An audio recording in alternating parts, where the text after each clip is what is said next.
the least common type of relationship that you'll see in a database. So what is a one-to-one relationship? It's where a key to one table appears no more than once as the key in another table and vice versa. So what does that actually mean? Well, if you think about our school database where we had student tables and teachers tables, well, you could have a department table and you could have a head of department table. And for each department, you can only have one head of department, and the head of a department can only be the head of one department. So these two tables would have a one-to-one relationship. One department, one head of department, and the head of the department cannot be the head of another department, of more than one department.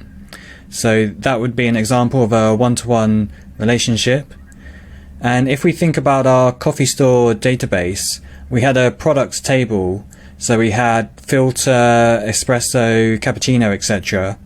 But we could have also created a second table. We could have created a product details table. And this would include all the data about that product. So maybe it would have included the price and the coffee origin. And these two tables would have had a one-to-one relationship. So one entry in the products table would have one entry in the product details table. And one row in the products details table could only relate to one product in the products table. So this would be another example of a one-to-one relationship. And if you're creating a database schema, you can represent a one-to-one relationship between two tables using these lines.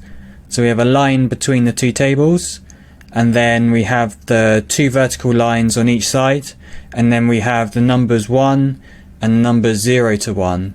So this means one entry in the products table would have 0 to a maximum of one entry in the products details table. So this is what we mean by